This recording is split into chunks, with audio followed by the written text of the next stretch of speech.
రాకాలోకంకి స్వాగతం. ఈ కంటెంట్ మీకు నచ్చినట్టయితే లైక్ చేయండి, మీ బంధుమిత్రులకి షేర్ చేయండి. ఇప్పటివరకు సబ్స్క్రైబ్ చేసుకోకపోతే సబ్స్క్రైబ్ బటన్ని నొక్కండి. అదేవిధంగా బెల్ ఐకాన్ కూడా తప్పనిసరిగా నొక్కండి. జై హింద్ మిత్రులారా. డిసెంబర్ నెల వెళ్ళిపోతూ దేశ రాజకీయాలకి రానున్న రోజుల్లో దేశ రాజకీయాలు ఎలా ఉంటాయో చూపించేటటువంటి ఒక సూచికని ఇచ్చి వెళ్ళింది. 5 రాష్ట్రాల్లో,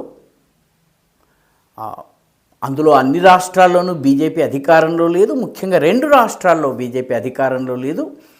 5 రాష్ట్రాల్లోనూ గ్రామ పంచాయతీ ఎన్నికలు జరిగినాయి. అంటే గ్రాస్ రూట్ లెవెల్, అట్టడుగు స్థాయి ప్రజాస్వామ్యము పరిఢవిల్లేటటువంటి గ్రామ పంచాయతీలు, urban local bodies, rural local bodies, వీటికి సంబంధించిన ఎన్నికలు 5 రాష్ట్రాల్లో ఒక డిసెంబర్ నెలలో జరిగినాయి. ఈ 5 రాష్ట్రాల్లో కూడాను భారతీయ జనతా పార్టీ చాలా ఘన విజయం సాధించింది. 2 చోట్ల అధికారంలో లేదు. ఒక చోట మెజారిటీ సాధించకపోయినా గతంలో ఎన్నడూ లేనంతగా విజయాల్ని నమోదు చేసుకుంది. ఒక మున్సిపల్ కార్పొరేషన్ని గెలుచుకుంది. 5 రాష్ట్రాలు ఏంటి? దక్షిణ భారతదేశానికి ప్రాతినిధ్యం వహించేటటువంటి కర్ణాటక, కేరళ. పశ్చిమ భారతదేశానికి ప్రాతినిధ్యం వహించేటటువంటి మహారాష్ట్ర, గోవా. అదేవిధంగా ఈశాన్య భారతదేశానికి ప్రాతినిధ్యం వహించే అరుణాచల్ ప్రదేశ్. ఈ 5 రాష్ట్రాల్లోనూ స్థానిక పరిస్థితులు వేరు, అక్కడి స్థానిక రాజకీయాలు వేరు. గోవాలో ఉన్నటువంటి రాజకీయ వాతావరణం మహారాష్ట్రలో ఉండదు. కేరళలో ఉన్నటువంటి రాజకీయ వాతావరణం కర్ణాటకలో ఉండదు. అదేవిధంగా దక్షిణ భారతదేశం బీజేపీకి పరంపరాగతంగా చాలా బలహీనమైనటువంటి ప్రాంతంగా భావిస్తారు.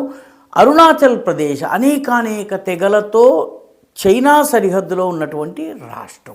5 రాష్ట్రాల్లో కూడాను స్థానిక ఎన్నికలు, వివిధ అంచెల స్థానిక ఎన్నికలు జరిగినాయి. అన్నిట్లో వచ్చినటువంటి ఫలితాలు దాదాపుగా ఒకే రకంగా ఉన్నాయి. మొట్టమొదటిగా మహారాష్ట్రలో మున్సిపల్ కౌన్సిల్స్, నగర పంచాయత్స్కి సంబంధించిన ఎన్నిక జరిగింది. దీనిలో బీజేపీ 117 స్థానాలు గెలుచుకుని నెంబర్ 1 పొజిషన్లో ఉంది. బీజేపీ అక్కడ అధికారంలో ఉంది. బీజేపీ మిత్రపక్షాలైనటువంటి షిందే గ్రూప్ శివసేన, ఏకనాథ్ షిందే గ్రూప్ శివసేనకి 53 స్థానాలు వచ్చినాయి. అజిత్ పవార్కి 37 స్థానాలు వచ్చినాయి. అజిత్ పవార్కి చెందినటువంటి ఎన్సీపీ వర్గానికి. కాంగ్రెస్ 28 స్థానాలు మాత్రమే గెలుచుకుందంటే ఈ 3 మిత్రపక్షాలు కలిస్తే దాదాపు 200కు పైబడి స్థానాలు గెలుచుకుంది. కాంగ్రెస్ 28 స్థానాలు, శరద్ పవార్ నాయకత్వంలోని ఎన్సీపీ 7 స్థానాలు, ఉద్ధవ్ ఠాక్రేలో చేతిలో ఉన్నటువంటి శివసేన 9 స్థానాలు. ఇతరులు ఇండిపెండెంట్స్ మొత్తం కలిపి 37 స్థానాలు గెలుచుకున్నారు. అంటే కాంగ్రెస్ కన్నా బాగా పర్ఫామ్ చేసింది ఇండిపెండెంట్స్, ఇతరులు. కాంగ్రెస్ ఏమాత్రము పుంజుకోలేదు అన్నది దేవేంద్ర ఫడ్నవీస్ నాయకత్వంలోని బీజేపీ బలం నానాటికి పెరుగుతోందన్నది ఈ మున్సిపల్ కౌన్సిల్స్, నగర పంచాయత్స్ ఏవైతే ఉన్నాయో ఇవి ఈ ఎన్నికల ఫలితాలు నిరూపించాయి. రెండవది కర్ణాటకలో కాంగ్రెస్ ప్రభుత్వం అధికారంలో ఉంది. అక్కడ అర్బన్ బాడీస్కి సంబంధించిన ఎన్నిక జరిగింది. దీనిలో గతంలో ఎన్నడూ గెలవనటువంటి కినిగోలి అనే చోట 18 సీట్లుంటే బీజేపీ 10 సీట్లు గెలుచుకుంది. బాజ్పే అనే ప్రాంతం ఉంది, అక్కడ కూడా బీజేపీ ఇప్పటివరకు గెలవలేదు. 19 సీట్లుంటే 11 సీట్లు బీజేపీ గెలుచుకుంది. మొత్తము అర్బన్ బాడీస్లో బీజేపీ గెలుచుకుంది 47. కాంగ్రెస్ దానిలో సగం మాత్రమే. అధికారంలో ఉన్నటువంటి కాంగ్రెస్ 23 స్థానాలు గెలుచుకుంది. బీజేపీ మిత్రపక్షం జేడీఎస్ 1 స్థానము, పిఎఫ్ఐకి అనుబంధంగా పనిచేసే ఎస్డిపిఐ 3 స్థానాల్లో గెలిచింది. ఇండిపెండెంట్లు, ఇతరులు 2 స్థానాల్లో గెలిచారు. ఇక్కడ కూడా కాంగ్రెస్ కన్నా సగం కన్నా ఎక్కువ మున్సిపాలిటీస్, అర్బన్ బాడీస్లో బీజేపీ విజయం సాధించి తన ప్రభావాన్ని, బలాన్ని, పట్టుని చూపించుకుంది.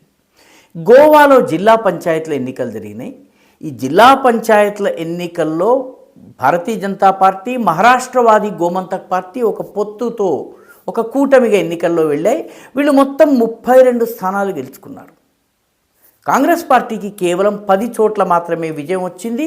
అసలు గోవాలో ప్రభుత్వం ఏర్పాటు చేస్తామని కోట్లు కుమ్మరించి మన తెలంగాణలోని లిక్కర్ స్కామ్కి కారణమైనటువంటి ఆమ్ ఆద్మీ పార్టీ ఒకే ఒక్క జిల్లా పంచాయతీలో గెలిచింది.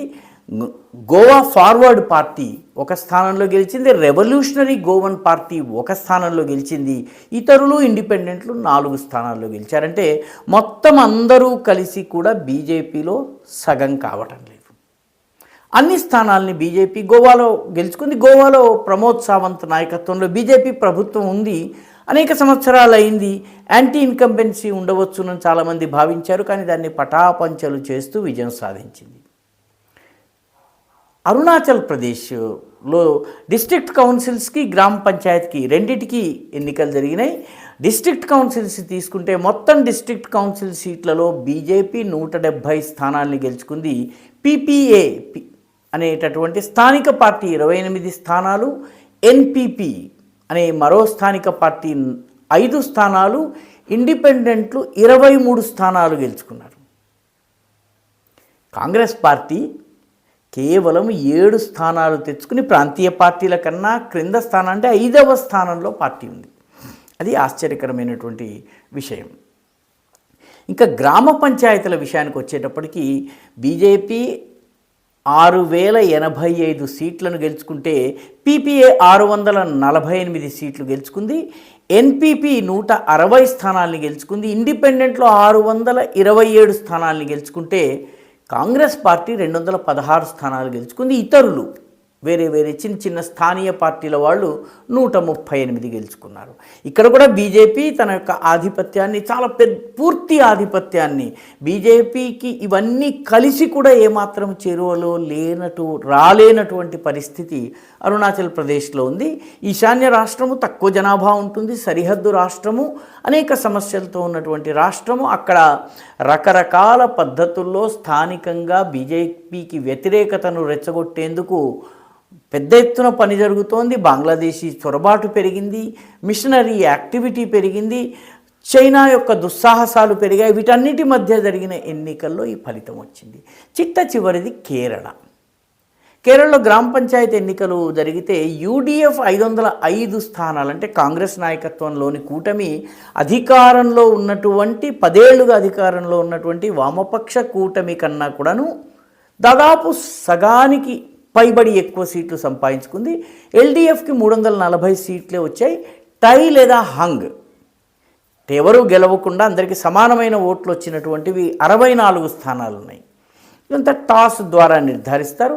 ఎన్డీఏకి అంటే బీజేపీకి 26 స్థానాలు వచ్చినాయి. ముఖ్యంగా కాసర్గోడ్ జిల్లా కావచ్చును, త్రివేంద్రం కావచ్చును, అదేవిధంగా తిరువనంతపురం మున్సిపల్ కార్పొరేషన్ కావచ్చు, పాలక్కాడ్ మున్సిపాలిటీ కావచ్చును, మిగతా అనేక చోట్ల బీజేపీ గతం కన్నా తన పర్ఫార్మెన్స్ని చాలా గణనీయంగా పెంచుకుంది. ఇతరులు 6 సీట్లు గెలుచుకున్నారు. ఈ 5 రాష్ట్రాల స్థానిక ఎన్నికలు చెబుతున్నటువంటిది ఏంటంటే, గ్రాస్ రూట్ స్థాయిలో, అట్టడుగు స్థాయిలో, గ్రామ స్థాయిలో బీజేపీ బలపడుతోంది. ఈ 5 విభిన్న ప్రాంతాలు, వామపక్షాల ప్రాబల్యం ఉన్నటువంటి కేరళ కావచ్చును, కాంగ్రెస్ బీజేపీల మధ్య ద్విముఖ పోటీ ఉండేటటువంటి కర్ణాటక కావచ్చును, 4 పార్టీల రాజకీయాలు నడిచేటటువంటి మహారాష్ట్ర కావచ్చును, అదేవిధంగా అరుణాచల్ ప్రదేశ్లోని గిరిజన ప్రాంతాలు కావచ్చు, గోవా కావచ్చును. ప్రాంతాలు వేరువేరైనప్పటికీ కూడాను ఫలితాలు దాదాపుగా ఒకే రకంగా రావడము 2024 ఎన్నికల తరువాత బీజేపీ తన యొక్క తప్పుల్ని సరిదిద్దుకోవడం అనండి, లేకపోతే సంస్థాగత పటిష్టత పట్ల దృష్టి పెట్టడం అనండి, లేకపోతే స్థానికంగా నాయకత్వము గ్రౌండ్ లెవెల్లో పనిచేయటం అనండి, ఏ కారణం చేతనైనా బీజేపీ డిసెంబర్ నెలలో 5 రాష్ట్రాల స్థానిక ఎన్నికల్లో గణనీయమైనటువంటి ప్రదర్శనను కనబరిచింది. తెలంగాణలో నిజానికి బీజేపీ గతం కన్నా పోల్చినట్లయితే తన బలాన్ని రెండింతలు చేసుకుంది. అయితే తెలంగాణ రాజకీయాల్లో ఇది పెద్దగా ప్రభావం చూపకపోవచ్చు. ప్రస్తుతం అక్కడ 1-2వ పొజిషన్లో కాంగ్రెస్, బీఆర్ఎస్లు ఉన్నాయి. ఏదేమైనప్పటికీ తెలంగాణలో కూడాను బీజేపీ గతంతో పోలిస్తే ఎక్కువ సీట్లు గెలుచుకోవడం అనేది గ్రామీణ ప్రాంతాల్లో పెరుగుతున్న పట్టుకి నిదర్శనమని మనము ఈ వీడియో మీకు నచ్చినట్టయితే లైక్ చేయండి, షేర్ చేయండి, ఈ ఛానల్కు సబ్స్క్రైబ్ చేయండి. మీ అభిప్రాయాన్ని కమెంట్ల రూపంలో తప్పనిసరిగా పంపించండి.